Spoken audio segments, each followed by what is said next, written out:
Hi guys, and welcome back to my channel. The case that I'm going to be looking into today is the Álvarez Incest Case, which was done by a man that would also become to be known as the Monster of Mariquita or the Colombian Fritzl.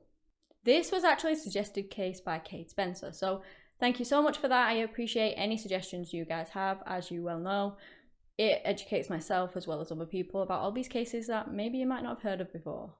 I'd just like to let you know I've found all my information on the internet, and I mean no disrespect to anyone that I'm going to talk about today. I've just gathered it all together for one video for educational purposes.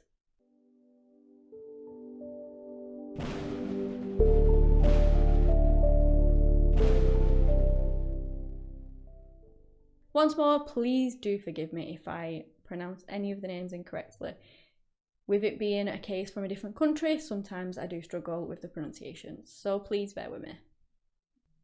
Albert Nidia Álvarez grew up in this very small town in rural central Colombia, and it seems that they were quite a poor family, and Alba was described as a very quiet and shy girl. Alcidio Álvarez Quintero was her father, and he was born in 1950. He grew up on a farm in Mariquita in Colombia, and he worked on it with his parents, and later on in life, when he became an adult, he actually would become a farmer. Now, unfortunately, Alba's mother did pass away when she was very young.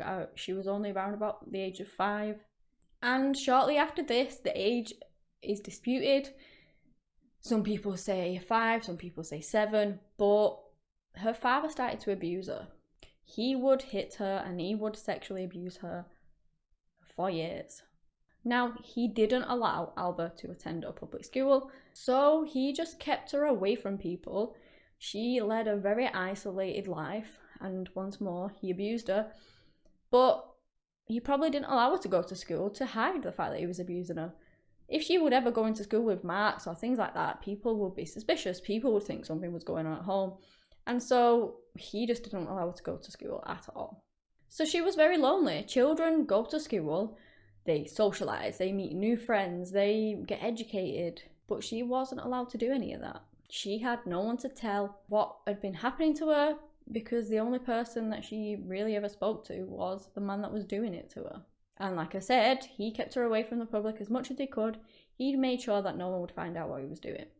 Although he didn't allow her to attend school, he did actually teach her to read and write, which at least that enabled her to learn these vital skills.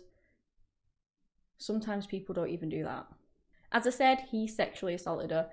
This would actually lead to her becoming pregnant at just the age of 13. Now, I've seen conflicting reports. Some say that she was 9 years old when she first got pregnant. So obviously I'm not sure of the actual age, and I'm not even sure if it's possible to fall pregnant at 9. Obviously, if you get your menstrual cycle early, you can fall pregnant earlier, but I'm not sure on that one, and if anyone does know, feel free to let me know. Either way, it's just awful. She was literally a kid herself. So falling pregnant at such a young age, bearing such a big responsibility, she wouldn't have even known what was going on. So he didn't allow Alba to go to school, and when Alba bore his children, he didn't allow them to go to school either. The abuse actually continued for around about 26 years, which resulted in his daughter becoming pregnant to him a massive 14 times. 14 times. I can't even imagine what poor Alba actually went through. It's just really sad. 8 of these children would actually survive, but unfortunately 6 of them would die due to a complete and utter lack of care. They suffered from malnutrition.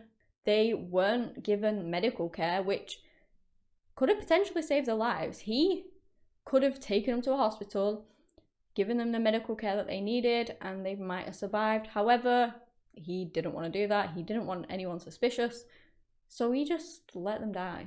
Not only that, the living conditions were just awful in general, so a lot of the kids would have passed away just because of that. Alba really did try so hard to be a good mother, but she had such limited resources, and she wasn't really afforded anything by her father. She wasn't ever allowed to leave the home unsupervised, and he would often tell her that their relationship was God's will. I even read in one article that he took her out for a drink. They went to this place and she had some drinks, she was dancing, and she was dancing with another guy, and because she got pretty drunk, she ended up kissing this man, and her father, in a fit of jealousy and anger and rage, when he got her home, he beat her so badly. She was actually pregnant at the time, and she lost that baby because of his beating. As a result of not being allowed out of the house alone, she was forced to give birth in her home alone with no medical help whatsoever, because obviously if you took her to hospital, she would be probably separated from him, they would be asking him questions, and the truth might come out. He couldn't have that. Maybe she would have even told someone. Maybe when they got her on her own, she would have actually said something to someone, and so he just avoided them altogether. Again, like I said, with the 6 children that lost their lives, that would have been the same case. He wouldn't have want anyone sniffing around, so he just didn't get them the medical attention that they needed, and it led to him dying. And he didn't really care. He literally watched his own children. They were incestuous children, obviously, but they were his children. And he would watch them sort of waste away and die. And Alba would also be forced to watch her children as they die because she wasn't able to get them the care that they needed. He wouldn't let her. And it must have just been so awful. She was helpless as her child's health declined and they passed away. Of the 8 surviving children, 5 of them were actually girls and 3 were boys. He began to abuse Alba's daughters when they reached a certain age. So not only did she have to be put through watching her children lose their lives, she also had to watch as their father and her father sexually assaulted her daughters. And he also started grooming his sons to be the monster that he was. He was grooming them to do exactly what he was doing because he said it was God's will. And these kinds of cases are just so heartbreaking. Alba and her children had to endure so much suffering, which, like I said, went on for years. But she did actually do something when she found out that her daughters were being abused by him, because she decided enough was enough. She took 6 of her kids and she ran away. She had escaped her father's tyranny, and her father basically let her go because he figured that she would starve to death. She would be starving, she'd have to come back, she wouldn't be able to support him, and she would be back soon. She wouldn't have lasted very long without him. That's what he believed, at least. So Alba was in her 30s when she finally did manage to escape him, and she took her children to a nearby town where she would live in extremely poor living conditions. She had to work 15 hours a day, full-time in a restaurant, earning just $3, struggling so much to survive and to provide for her kids. Now, this is where she actually began to speak to a child welfare worker, and whilst talking to this person, she revealed that her father had been sexually abusing her for almost 30 years. And finally, after all of those years, this abuse was reported to the police. The thing with some of these cases is that this kind of becomes their normal. Alba may not really have thought that this was abnormal. She may have thought that this happened in every family because she'd been sort of groomed to get used to it over all these years. It happened at such a young age. So they just kind of fall into place where they think that that is normal when actually it really isn't. In March of 2009, Assidio Álvarez Quintero was arrested at the age of 59. He denied everything, and he basically said that Alba wasn't even his biological daughter. They had adopted her and he'd just given her his last name, that the relationship was consensual, romantic and loving, which was all lies. It wasn't the truth, and quite frankly no one believed him. Now his claims were proven wrong when they did a DNA test on the pair, and it proved that yes, Assidio was Alba's biological father. He was found guilty of his crimes against his daughter and the crimes against his children, who at the time of the trial, the oldest one was 19 years of age and the youngest was only a few months old. Alba actually stated that after he was arrested, she did feel confused. So she knew that he'd been arrested and what he did was wrong, but she felt it was the right thing to do, and this man was still a father, so obviously she still felt feelings towards him and things like that because he was a dad. She also added that her children don't really speak about the situation and that they are silent much of the time. Assidio Álvarez Quintero was sentenced to a minimum of 15 years in jail. His sentence would actually turn out to be a life sentence in the end, but you'll find out a little bit more of that. I don't really think that, in my opinion at least, that this sentence was kind of enough for what he actually did. But obviously that's just my opinion. He literally allowed 6 children to die. He tortured his daughter and fathered children with her for nearly 30 years. It's just terrible.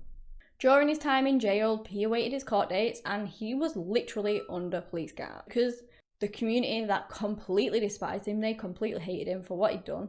But also criminals inside of prison, they kind of abide many things, but the one thing that they do not abide is a child abuser.